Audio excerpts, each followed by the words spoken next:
8-year-old Zora Johnson stood up in the middle of her father's will, reading, her small hand trembling as she held out a birthday card.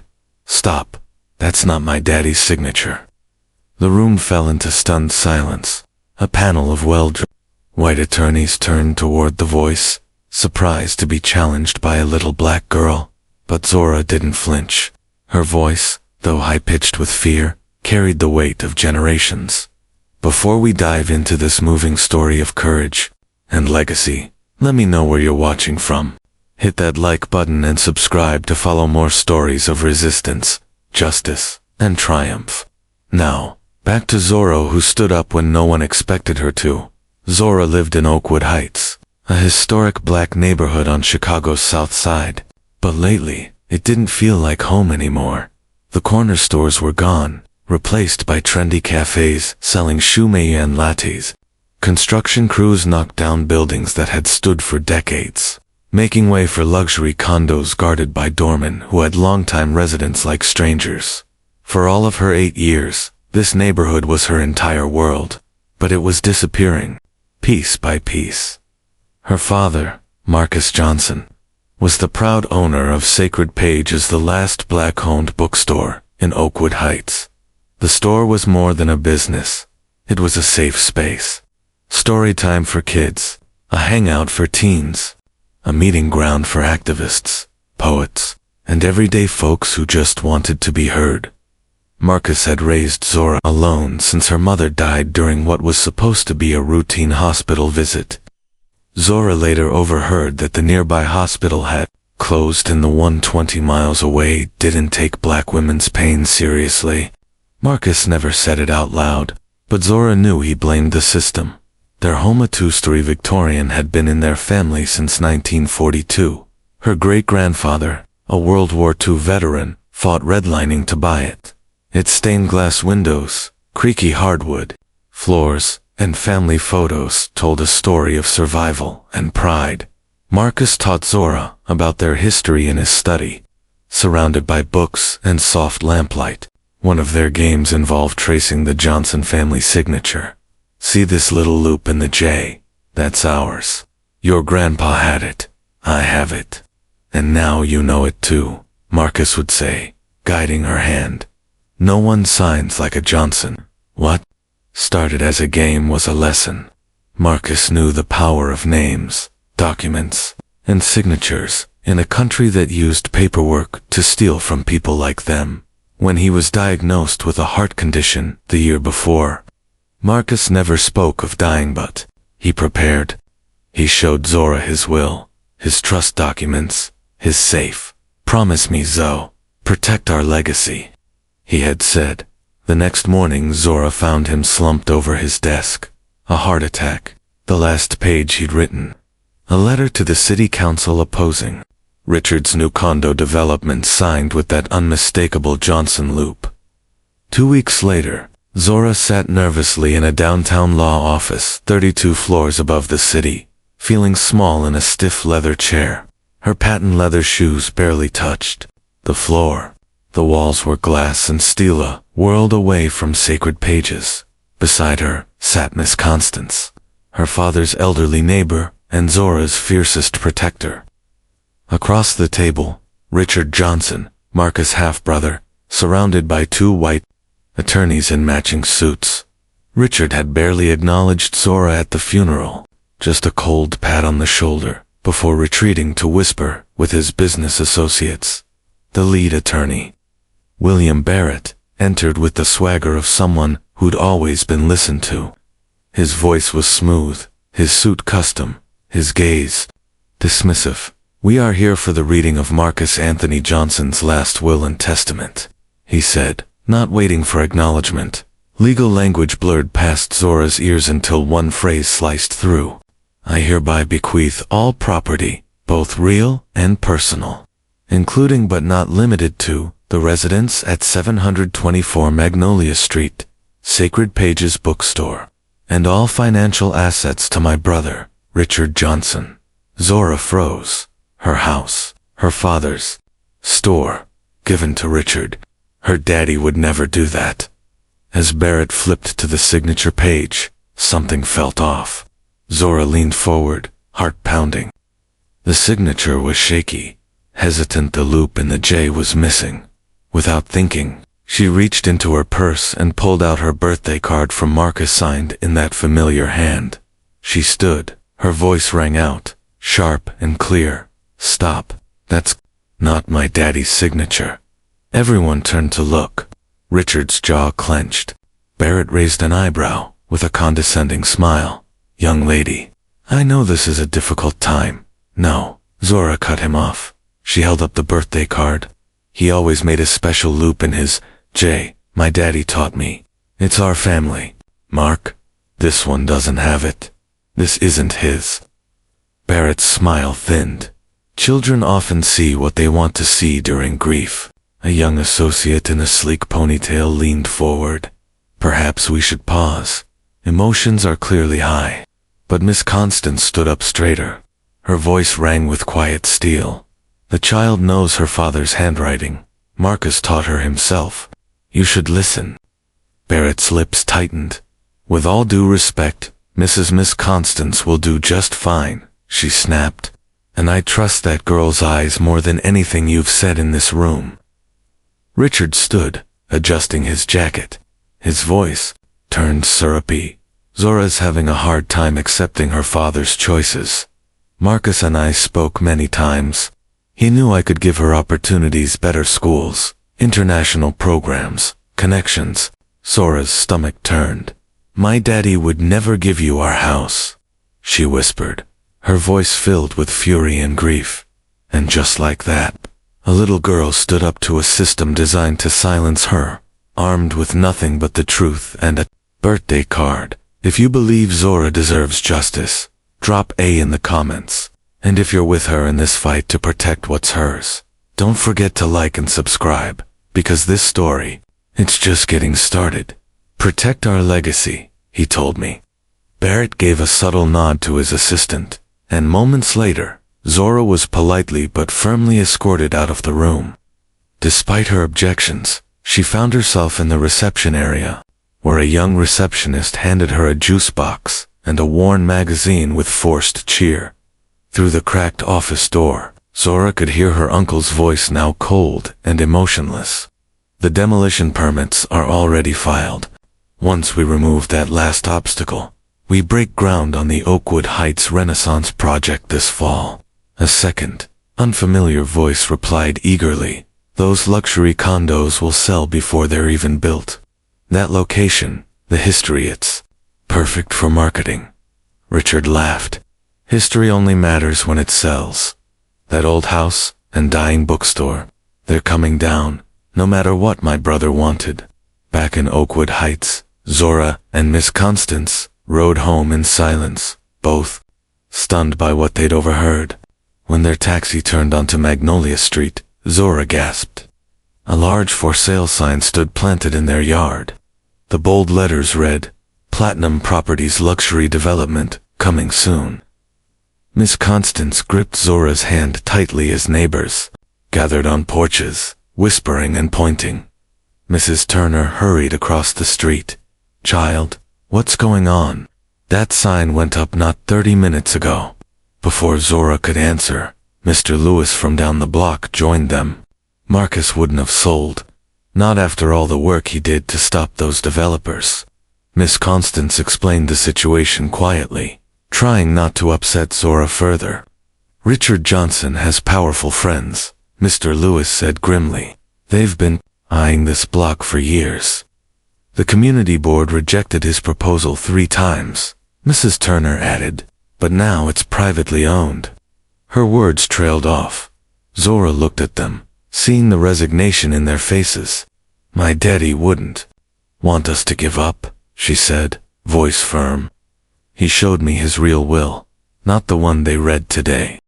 The adults exchanged skeptical glances.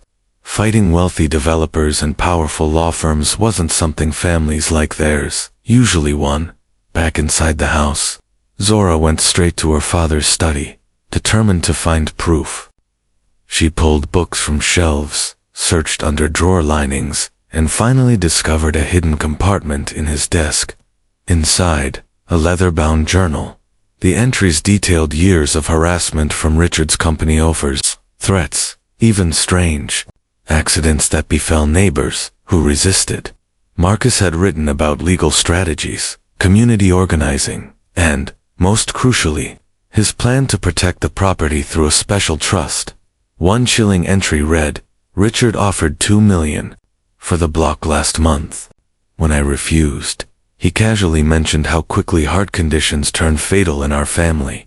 Not a threat most would recognize, but I know my brother." Another, dated days before his death, "Change the locks today." Barrett called again, pushing me to reconsider. "Something's off.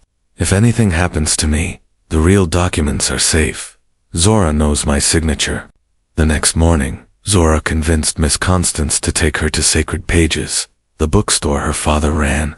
It had been closed since his death, windows covered in brown paper. Inside, the books were untouched, but the office was ransacked. The computer was missing. Suddenly, a noise came from the storeroom.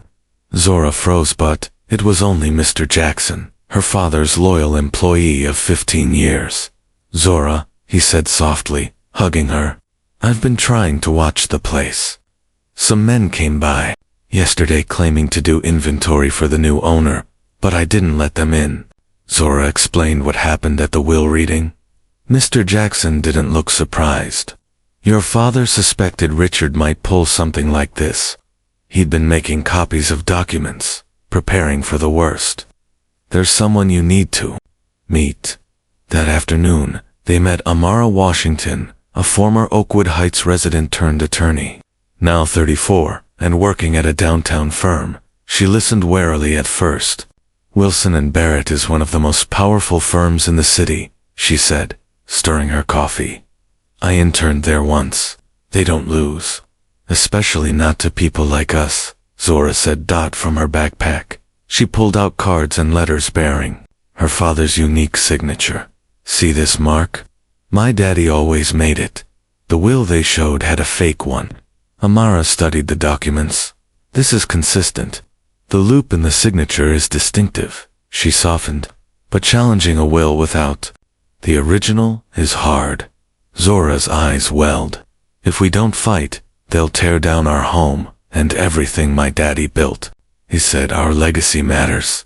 That staying in the neighborhood matters." Mr. Jackson added, "Marcus documented everything. Richard's company used predatory tactics for years, buying up properties cheap, creating violations, scaring residents." Amara hesitated. "Taking on Barrett means risking my career. Judges, clerks, they're all connected." Zora reached across the table. "My daddy said sometimes you have to risk everything to do what's right."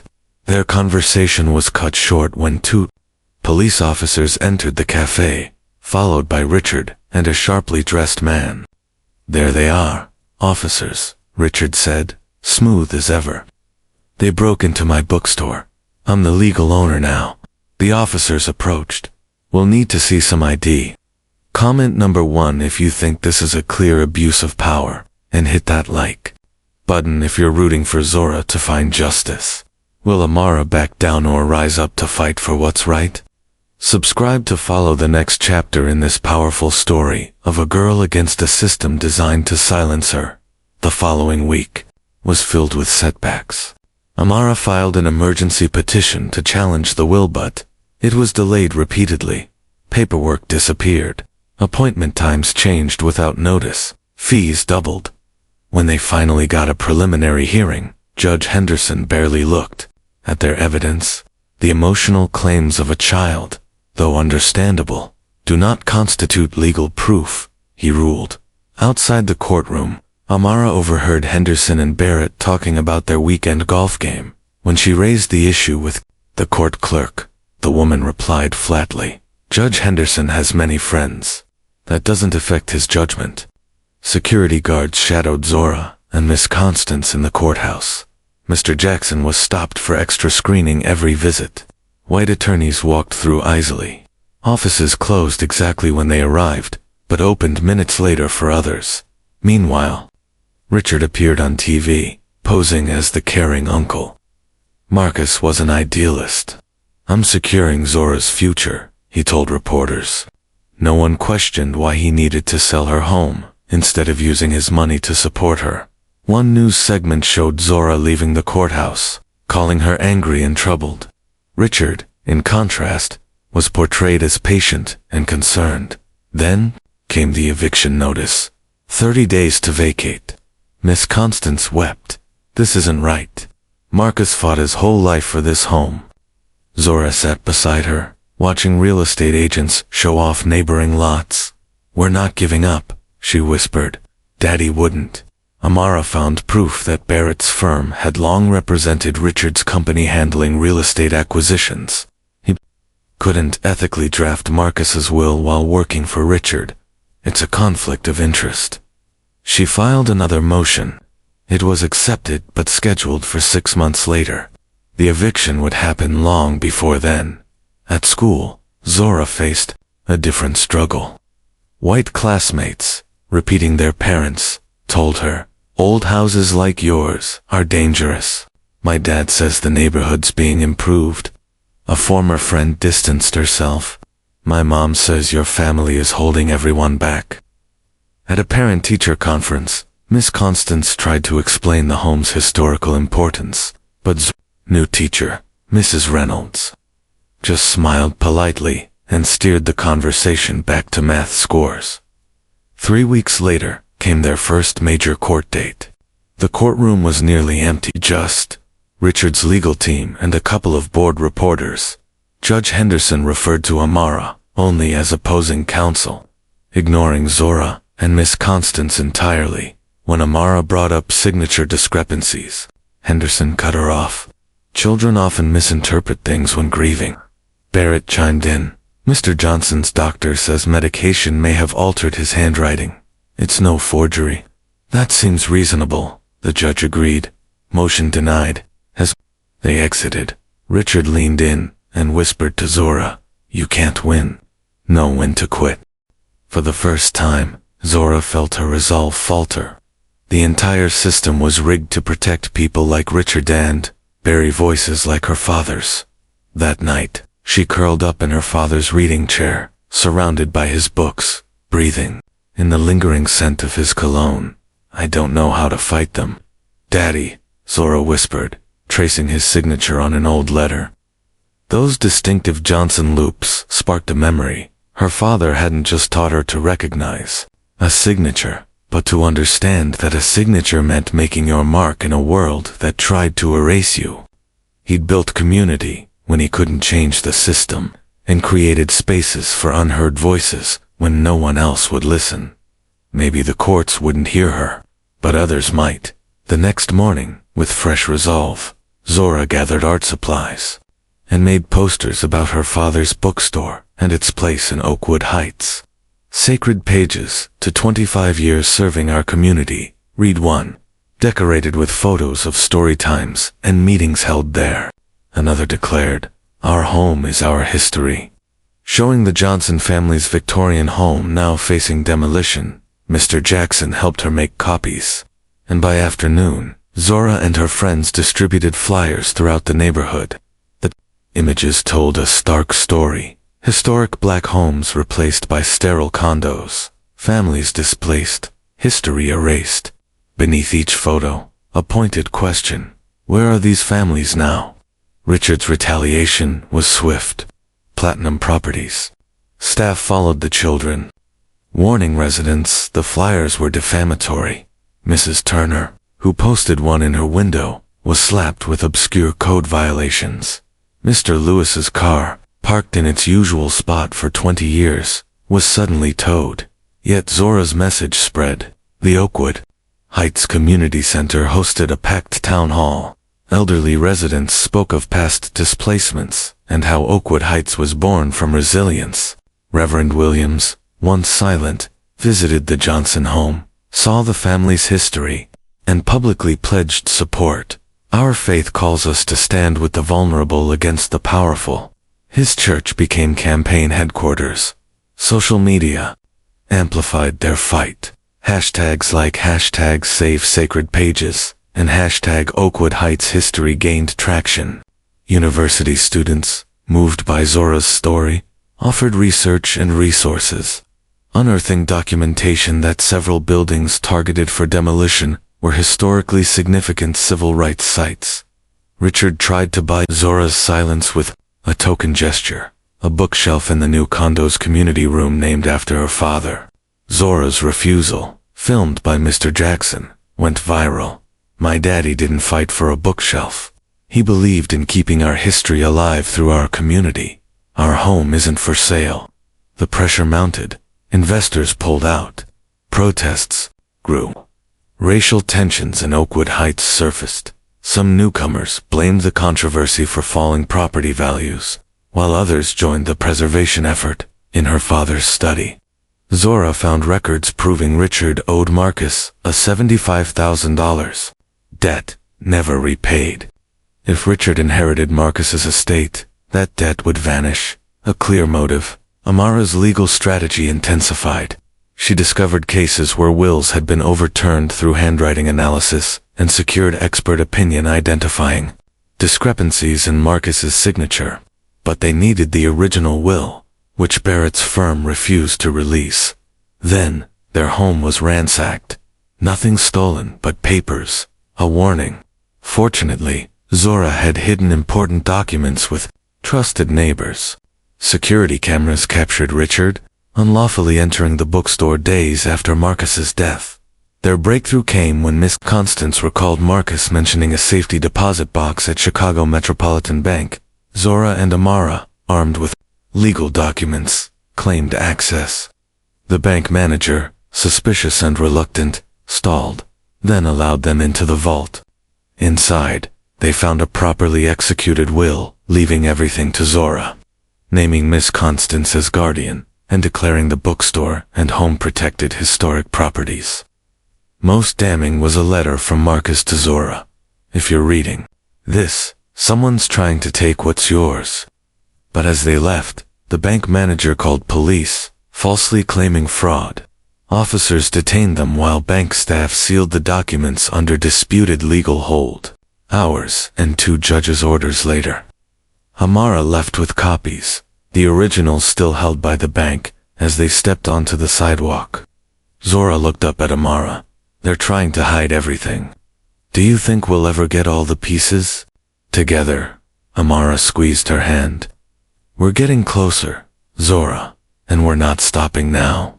Your father left you clues, Zora. He trusted you to be smart enough to follow them.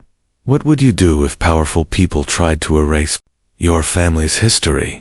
Comment 1 if you believe cultural heritage is worth defending no matter the odds. Tap like if you admire Zora's courage. Do you think Richard will finally face the consequences or find yet another way to twist the system? Subscribe to follow this powerful fight for justice. After months of delays and stalled tactics by Barrett's legal team, the date for Zora's preliminary hearing finally arrived. Word spread fast. Oakwood Heights turned out in full force. The courtroom overflowed with supporters wearing t-shirts and buttons, emblazoned with Save Sacred Pages and Honor the Johnson Legacy. Local college students lined the walls, notebooks open. News crews clustered outside. When Richard arrived, flanked by 5 attorneys, his swagger had faded beneath the weight of public scrutiny. His usual media allies had been drowned out by the national interest in this David versus Goliath case. An 8-year-old girl against a multi-million-dollar developer. Barrett approached Amara with another settlement offer, a fraction of Zora's inheritance, in exchange for dropping the forgery claims. This circus helps no one, he muttered, nodding toward the packed gallery. Your client is a child. She doesn't understand the consequences. Amara didn't flinch. My client understands exactly what's at stake. Maybe it's your client who miscalculated. Then came the biggest turning point. A new judge. Judge Elaine Gordon, a seasoned black jurist known for her impartiality and precision, replaced Judge Henderson after Amara filed a complaint complete with photos of him golfing with Barrett and attending Richard's fundraisers. From the moment she entered, Judge Gordon's presence changed the room. She spoke directly to Zora, not around her. This court will determine whether there is sufficient evidence to invalidate Marcus Johnson's will and consider an alternate version, she stated. The burden of proof rests with the challengers, but all evidence will be examined fairly. Barrett immediately moved to dismiss. Indulging a child's imagination is a waste of court resources, he argued. Judge Gordon's voice was calm but firm. This court does not label evidence as fantasy without due review. Motion denied. Proceed. First to testify, Dr. Chin, a handwriting expert, who meticulously compared Marcus' signature on the contested will with 23 verified documents. The questioned signature lacks the natural flow and distinctive traits of Mr. Johnson's known handwriting, she testified, showing blown-up comparisons. Notably, the J lacks the terminal loop that appears in all verified samples indicative of a forged signature. Barrett tried to rattle her, questioning her methods and credibility. Dr. Chin didn't budge. I've testified in over 300 cases. My methodology is standard practice.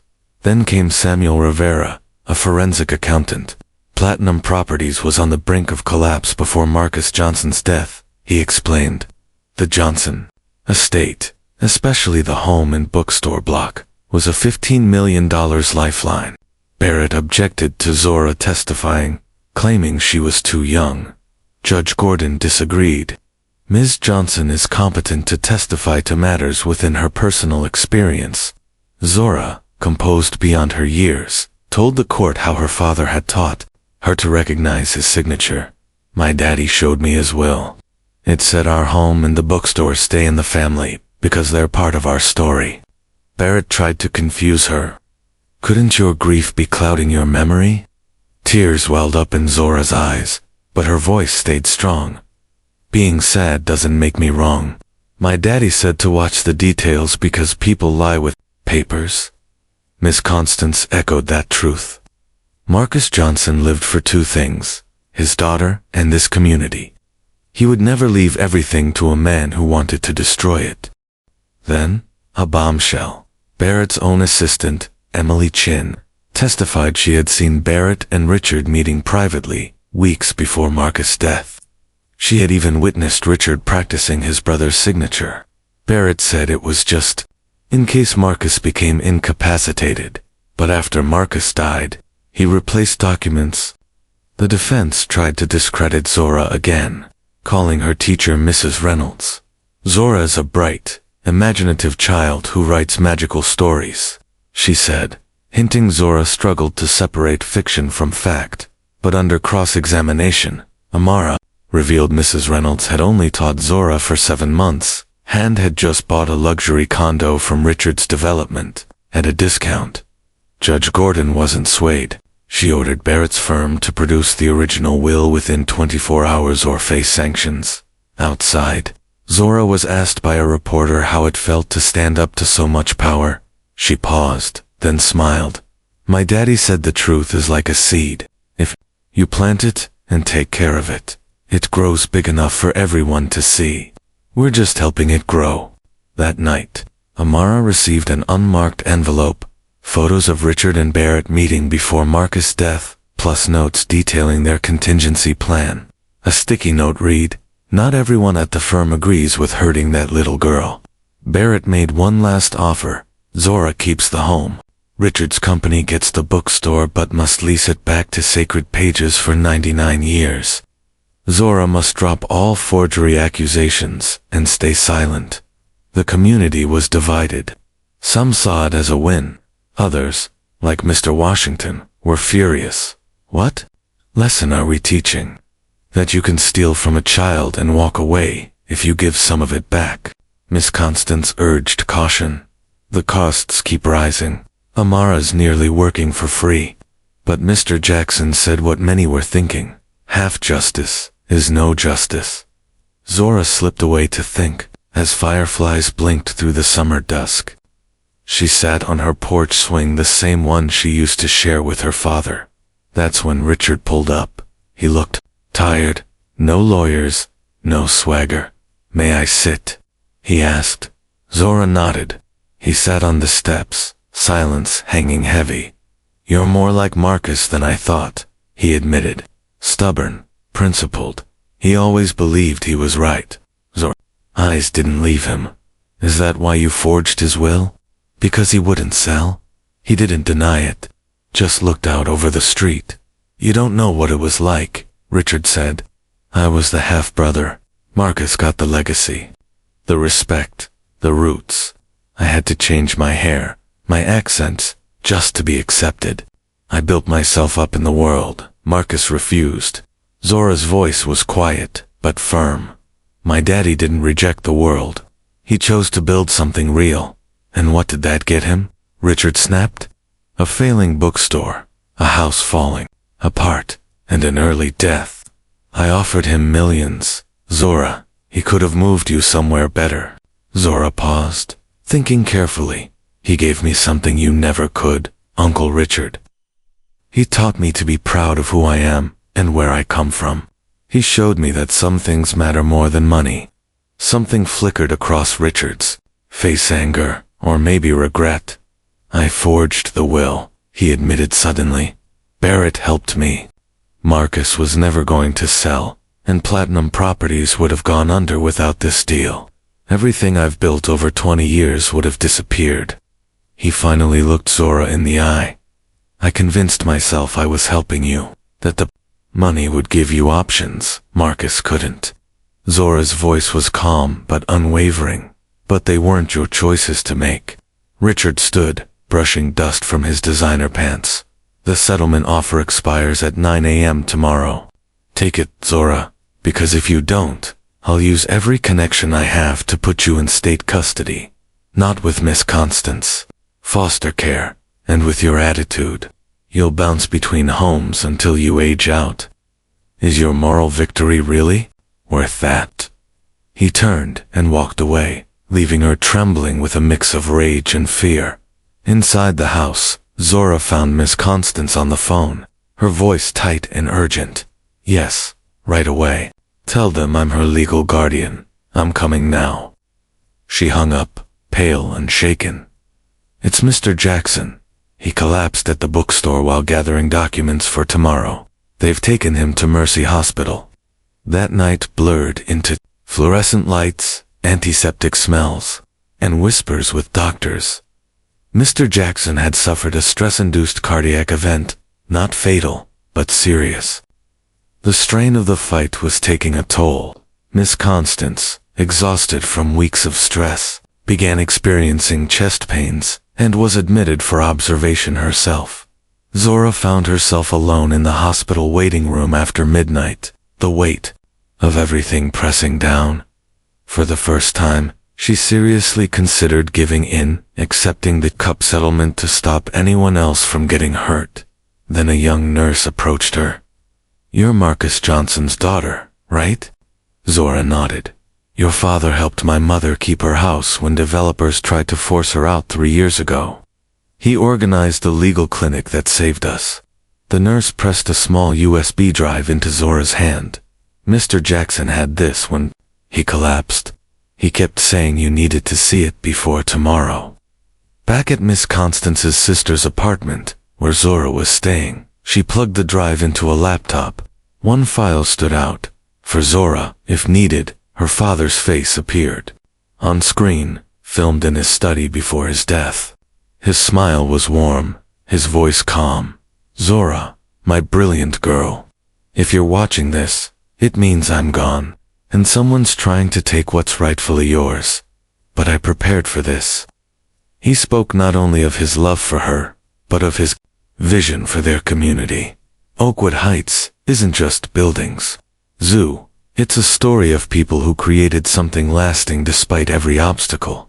Every house, every store is someone saying, "We're still here." He explained how developers had been dismantling black communities for decades and why he had taken legal steps to protect their home and bookstore. Richard sees dollar signs. I see legacy. Some things have value that money can't touch. Marcus ended with specific instructions and a final message. Whatever happens, know this. Standing up for what's right is never wasted. Even if you lose battles, I am so proud of the person you are becoming. Your courage gives me hope for the future." As dawn broke, Zora made her decision. She would not accept Richard's offer. This wasn't just about her inheritance anymore.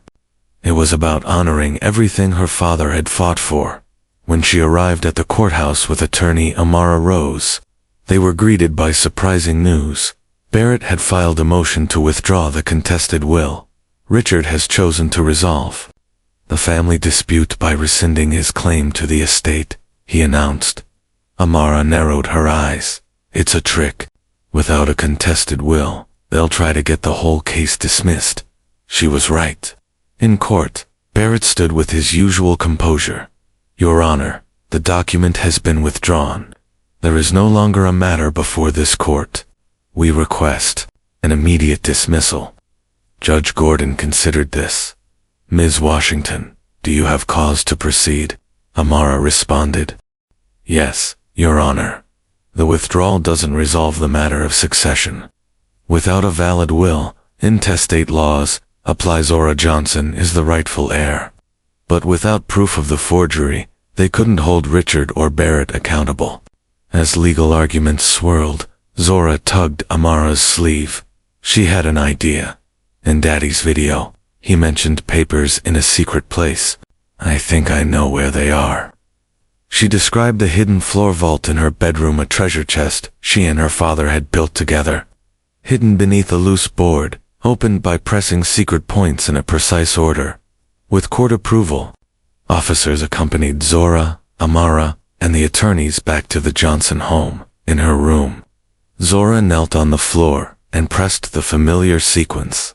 Click. The board loosened, revealing a sealed document case.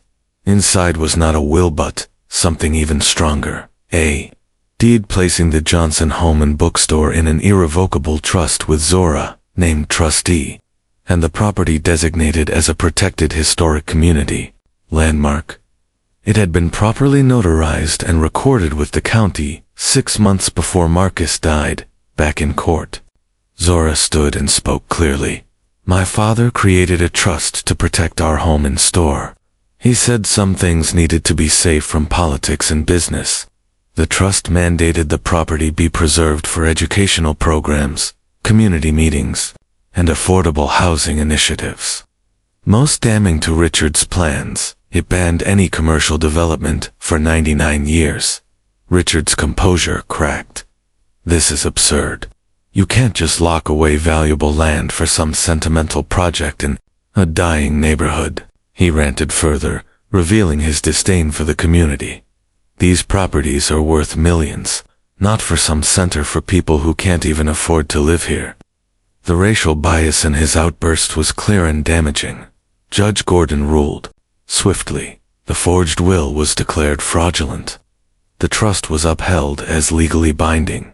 She referred the forgery case to the district attorney for criminal prosecution. Barrett's law firm was reported to the state bar for ethics violations. One of his own assistants testified that the firm knew about the forgery and a deeper investigation began into other shady property deals. In the months that followed, Zora brought her father's vision to life. The Johnson home became a community center with a library named in Marcus' honor. Sacred Pages reopened with Mr. Jackson as manager, hosting author events, literacy workshops, and organizing meetings. The DA filed criminal charges against Richard for fraud and elder abuse linked to other Oakwood Heights properties. Barrett avoided prison by turning on Richard, but faced fines and professional disgrace.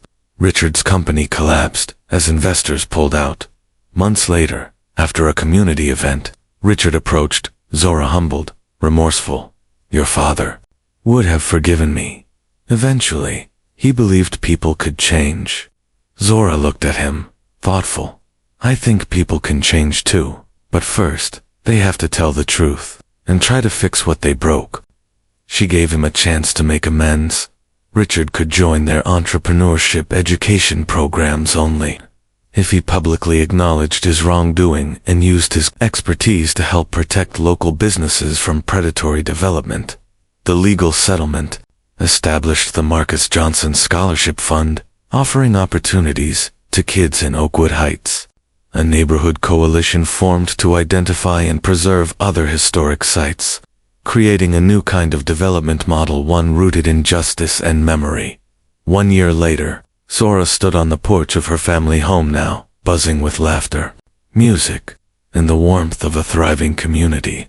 People gathered for the grand opening of the new Marcus Johnson Community Center, and Zora, now just 9 years old, had become a symbol of something bigger than victory. She had protected her legacy, she had reclaimed her neighborhood's story, and she had proved that even the smallest voice can echo across generations when it dares to speak the truth. Children laughed and played on the lawn where a for sale sign once stood. Sacred Pages bustled with life, a line of customers stretching down the block for a special author event. On the porch, Miss Constance, now fully recovered and serving as board president for the new community trust, joined Zora. "Your daddy would be so proud," she said softly. "You didn't just save this house, child. You saved the heart of this neighborhood." That evening, as Zora shelved books in what had been her father's study, she found a sealed envelope tucked behind a row of his favorite novels. Inside was a letter in Marcus's handwriting. "To my courageous Zora. If you're reading this, you've already proven what I always knew. Our legacy isn't in bricks and books, but in the values we carry and the community we nurture. Your fight wasn't just about a house. It was about showing that justice lives in the hearts of those brave enough to demand it. I couldn't be prouder of the leader you're becoming. All my love, Daddy."